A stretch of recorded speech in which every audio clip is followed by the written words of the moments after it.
ಬೆಂಗಳೂರಿನ ಟ್ರಾಫಿಕ್ ಸಮಸ್ಯೆಗೆ ಇತಿಶ್ರೀ ಆಡುವ ನಿಟ್ಟಿನಲ್ಲಿ ನಮ್ಮ ನಗರಾಭಿವೃದ್ಧಿ ಸಚಿವರಾದಂಥ ಕೃಷ್ಣ ಬೈರೇಗೌಡರು ಬೆಂಗಳೂರಿನ ಫುಟ್ಪಾತ್ ಮೇಲೆ ಯಾರ್ಯಾರು ಒತ್ತುವರಿ ಮಾಡಿದಾರೋ ಅವೆಲ್ಲ ಅಂಗಡಿಗಳನ್ನು ತೆಗೆಸುವ ಕೆಲಸ ಮಾಡಿದ್ದಾರೆ. ಜುಲೈ 1ರಿಂದ ಆರಂಭ ಆಗಿರುವಂಥ ಈ ಕಾರ್ಯಾಚರಣೆ ಈಗ ನಗರದ ಹಲವು ಕಡೆ ವೇಗವಾಗಿ ಸಾಗ್ತಾ ಇದೆ. ನಾವು ಇವಾಗ ಮಲ್ಲೇಶ್ವರಂ ವಿಧಾನಸಭಾ ಕ್ಷೇತ್ರದ ಜಯಮಹಲ್ ಪ್ಯಾಲೇಸ್ ಮುಖ್ಯ ರಸ್ತೆಯಲ್ಲಿದ್ದೇವೆ. ಇಲ್ಲಿ ನೀವು ನೋಡ್ತಾ ಇರ್ಬೋದು, ಮಾವಿನ ಹಣ್ಣಿನ ವ್ಯಾಪಾರಸ್ಥರು ಫುಟ್ಪಾತ್ನ ಮೇಲೆ ಹಾಕೊಂಡಂತ ಅಂಗಡಿಯನ್ನ ಈಗ GBA ವತಿಯಿಂದ ತೆರವುಗೊಳಿಸಲಾಗ್ತಾ ಇದೆ. ಈ ರಸ್ತೆ ಉದ್ದಕ್ಕೂ ಸಾಲಾಗಿ ಮಾವಿನ ಹಣ್ಣಿನ ಅಂಗಡಿಗಳಿರುವಂತದ್ದು ನಾವು ಕಾಣ್ತಾ ಇರ್ತೀವಿ. ಇವತ್ತು ಈ ವಿಧಾನಸಭಾ ಅಂದ್ರೆ ಮಲ್ಲೇಶ್ವರಂ ವಿಧಾನಸಭಾ ಕ್ಷೇತ್ರದಲ್ಲಿ ಈ ರಸ್ತೆ ಒತ್ತುವರಿ ಮಾಡಿಕೊಂಡಿದ್ದಂತ ಮಾವಿನ ಹಣ್ಣಿನ ವ್ಯಾಪಾರಸ್ಥರ ಅಂಗಡಿಗಳನ್ನು ತೆರವು ಮಾಡುವಂತ ಕಾರ್ಯಾಚರಣೆಯನ್ನು BBMP ಕೈಗೊಂಡಿದೆ. ಇಲ್ಲಿ ನೀವು ನೋಡ್ತಾ ಇರಬಹುದು, ಸಾಕಷ್ಟು BBMP GBA ಸಿಬ್ಬಂದಿ ಬಂದು ಇಲ್ಲಿ ಆಗಿರುವಂತ ಪ್ರತಿಯೊಂದು ಅಂಗಡಿಯನ್ನ ಎತ್ತುವ ಕೆಲಸವನ್ನು ಮಾಡ್ತಿದ್ದಾರೆ. ಈಗಾಗಲೇ ಒಂದಷ್ಟು ಮಾವಿನ ಹಣ್ಣಿನ ಅಂಗಡಿಗಳು ಹಾಕಿಕೊಂಡಿದ್ದರು. ಫುಟ್ಪಾತ್ ಮೇಲೆ ಹಾಕಿಕೊಂಡಿರುವಂತದ್ದನ್ನ ಇವಾಗ ತೆರವುಗೊಳಿಸ್ತಾ ಇದ್ದಾರೆ. ಅವರವರ ಗಾಡಿಗಳನ್ನು ತಗೊಂಡು ಅವ್ರು ಈಗ ಏನು ಮಾವಿನ ಹಣ್ಣನ್ನು ಹಾಕೊಂಡಿದ್ರು ಆ ಮಾವಿನ ಹಣ್ಣನ್ನು ವಾಪಸ್ ಗಾಡಿಗೆ ಹಾಕೊಂಡು ವಾಪಸ್ ಹೊರಡುವಂತ ಕೆಲಸವನ್ನು ಮಾಡಿಸ್ತಾ ಇದ್ದಾರೆ GBA ಅಧಿಕಾರಿಗಳು. ಇಲ್ಲಿ ನೀವು ನೋಡ್ತಾ ಇರ್ಬೋದು, ಸಾಕಷ್ಟು ಅಂಗಡಿಗಳು ಅಲ್ಲಿ ಏನಿಲ್ಲ ಅಂದ್ರೂ ಸಾಲಿನಲ್ಲಿ ಒಂದು 20ರಿಂದ 30 ಅಂಗಡಿಗಳು ಮಾವಿನ ಹಣ್ಣಿನ ವ್ಯಾಪಾರವನ್ನು ಮಾಡ್ತಿದ್ದಂಥ ಅಂಗಡಿಗಳಿದ್ದವು.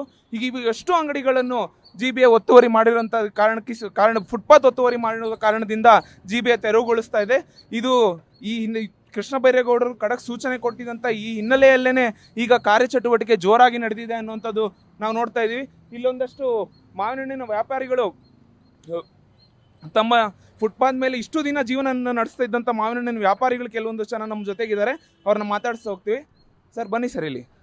ಸರ್, ನೀವು ಇಷ್ಟು ದಿನ ಇಲ್ಲಿ ಮಾವಿನ ಹಣ್ಣಿನ ವ್ಯಾಪಾರ ಮಾಡ್ತಾ ಇದ್ರಿ, ಇವಾಗ ನಿಮಗೆ ತೆಗಿಯೋದಕ್ಕೆ ಕೇಳಿದ್ದಾರೆ, ಏನು ಮಾಡ್ತೀರಾ ಮುಂದೆ? ಯಾವ ರೀತಿ ಇಲ್ಲಿಂದ ಮುಂದಕ್ಕೆ ಎಲ್ಲಿ ಹೋಗ್ತೀರಾ? ಎಲ್ಲ ಅವ್ರವ್ರ வீட்டுக்கு போகிற காலி ಮಾಡಿಬಿಡ್ತು. ಖಾಲಿ பண்ணிட்டாங்க. அப்புறம் ಏನು ವ್ಯಾಪಾರ ಏನಿಲ್ಲ. ಅವ್ರವ್ರ வீட்டுக்கு போகிற ಮನೆಗೆ ಎಲ್ಲ ಎತ್ಕೊಂಡು ಹೋಗ್ತೀವಿ. ಎಲ್ಲಿಗೆ ನಿಮ್ಮ ಅಂಗಡಿ ಎಲ್ಲಿಗೆ ಬೇರೆ ಕಡೆ ಎಲ್ಲಿ ಹಾಕೊಳ್ಳೋದಕ್ಕೆ ನಿಮ್ಗೆ ಏನಾದ್ರು ಜಾಗ ಕೊಟ್ಟಿದ್ದಾರಾ? ಇಲ್ಲೇ ಇದೆ ಜಾಗ, ಏನು ಕೊಟ್ಟಿಲ್ಲ. ಇಮಿಡಿಯೇಟ್ ಆಗಿ 3 ಡೇಸ್ನಲ್ಲಿ ಟೈಮ್ ಕೊಟ್ಟಿದ್ದಾರೆ ಖಾಲಿ ಮಾಡಬೇಕಂದ್ರೆ. ಈಗ 3 ಡೇಸ್ ಆಗಿದೆ. 3 ಡೇಸಲ್ಲಿ ಅವ್ರು ಎಲ್ಲಿ ಟೈಮ್ನಲ್ಲಿ ಖಾಲಿ ಮಾಡಲ್ಲ ಅಂದರೆ ಎಲ್ಲ ಕಾರ್ಪೊರೇಷನ್ ಗಾಡಿ ಬಂದು ಹಾಕೊಂಡು ಹೋಗ್ತಾರೆ. ನೀವು ತಗೊಳ್ತೀರಾ? ಇಲ್ಲ ನಾನು ಕಾರ್ಪೊರೇಷನ್ ಗಾಡಿಗೆ ಹಾಕೊಂಡು ಹೋಗ್ತೀರಾ ಸರ್. ಅಷ್ಟೇ. ನಿಮಗೆ ಇದಕ್ಕೂ ಮುಂಚೆ ಮುನ್ಸೂಚನೆ ಏನಾದ್ರು ಕೊಟ್ಟಿದ್ರಾ? ನೀವು ಇಂಥ ದಿನದಲ್ಲಿ ಖಾಲಿ ಮಾಡಬೇಕು ಅನ್ನೋಂತ ಯಾವ್ದಾರು ನೋಟಿಸ್ ಕೊಟ್ಟಿದ್ರಾ? ಯಾವಾಗ ಹೇಳಿದ್ರು ಸರ್ ನಿಮ್ಗೆ? 3 ಡೇಸ್ ಮುಂದೆ ಹೇಳಿದೆ ಸರ್. 3 ದಿವಸ ಮುಂದೆ ಹೇಳಿದ್ದಾರೆ ಸರ್. ಹೌದು. ಇವಾಗ ಮುಂದೆ ನೀವೇನ್ ಮಾಡ್ಬೇಕು ಅಂತಿದ್ದೀರಾ? ಇಲ್ಲ ಖಾಲಿ ಮಾಡೋಕ್ಕಾಗಲ್ಲ ಸರ್. ಎಲ್ಲ ಟನ್ ಲೆಕ್ಕ ಇದೆ.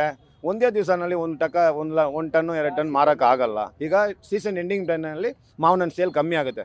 ಕಸ್ಟಮರ್ ಬರೋರು ಹುಳ ಬರುತ್ತೆ ಅಂದರೆ 5 kg ತಗೊಳ್ಳೋರು 1 kg 2 kg ತಗೊಳ್ತಾರೆ. ಬಟ್ ಏನಂದರೆ ಈಗ ದಾಸಿ ಒಂದೇ ದಿವಸನಲ್ಲಿ 3 ಟನ್ 3 ದಿವಸನಲ್ಲಿ 2 ಟನ್ 3 ಟನ್ ಖಾಲಿ ಮಾಡೋಕ್ಕಾಗಲ್ಲ ಅಷ್ಟೇ ಸರ್. ಅವರು 3 ದಿವಸ ಮುಂದೆ ಹೇಳಿದ್ದಾರೆ ನಮ್ಗೆ ಖಾಲಿ ಮಾಡಬೇಕಂದ್ರೆ. ಎಷ್ಟು ವರ್ಷಗಳಿಂದ ಅಂಗಡಿ ಅಂತ?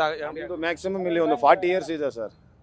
ನಮಗೆ ಇವಾಗ ಏಜ್ 40 ಆಗುತ್ತೆ. ನಮ್ಮ ಅಪ್ಪ ಅಂತ ಇಲ್ಲಿ ಮಾಡ್ತಾರೆ. ನಾನು ಚಿಕ್ಕ 5 ವಯಸ್ಸಿಂದ ನಾನು ಇಲ್ಲಿ ಇರ್ತೀನಿ.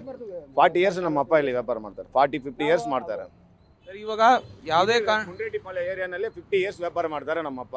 ಅವ್ರ ಜೊತೆಗೆ ನಮ್ಗೆ ಏಜ್ ಇಂದ ನಾನು ಮಾಡ್ತಾ ಇದ್ದೀನಿ. ಯಾವುದೇ ಕಾರಣಕ್ಕೂ ಮುಂದೆ ಫುಟ್ಪಾತ್ ಅಲ್ಲಿ ನೀವು ಅಂಗಡಿಯನ್ನು ಹಾಕಬಾರದು, ಹಾಕಿದ್ರೆ ದಂಡ ವಿಧಿಸ್ತೀವಿ ಅನ್ನೋಂತ ಒಂದು ಸೂಚನೆ ಕೊಟ್ಟಿದ್ದಾರೆ. ಈಗ ನೀವು ಮುಂದಕ್ಕೆ ನಿಮ್ಮ ಈಗ ಹಣ್ಣುಗಳನ್ನ ನೀವು ಗಾಡಿಯಲ್ಲಿ ಲೋಡ್ ಮಾಡ್ತಿದ್ದೀರಾ, ಮುಂದೆ ಎಲ್ಲಿಗೆ ತಗೊಂಡು ಹೋಗ್ತೀರಾ? ಎಲ್ಲಿ ಮಾರಾಟ ಮಾಡಬೇಕು ಗೊತ್ತಿಲ್ಲ ಸರ್. ಏನೋ ತಲೆಗೆ ಗಾಡಿ ಹಾಕೊಂಡು ಏನೋ ಬೀದಿಗೆ ಹೋಗಿ ಮಾರಬೇಕಾಗಿದೆ ಅಷ್ಟೇ, ಬೇರೆ ಏನಿಲ್ಲ.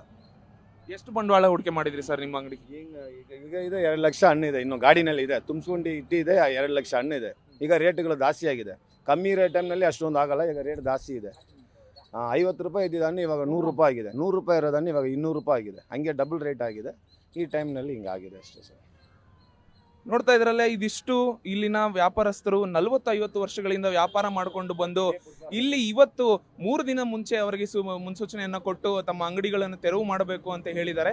ಆದರೂ ಅವರ ಬಳಿ ಇರುವಂತ ಸ್ಟಾಕ್ ಖಾಲಿ ಮಾಡಲಿಕ್ಕೆ 3 ದಿನ ಸಾಕಾಗುವುದಿಲ್ಲ, ನಮ್ಮ ಬಳಿ ಇರುವಂತ ಸ್ಟಾಕ್ ಎಲ್ಲವೂ ನಮಗೀಗ ಲಾಸ್ ಆಗುವಂತದಾಗುತ್ತೆ ಅಂತ ಹೇಳಿ ಅವರು ತಮ್ಮ ಅಭಿಪ್ರಾಯಗಳನ್ನ ವ್ಯಕ್ತಪಡಿಸ್ತಾ ಇದ್ದಾರೆ.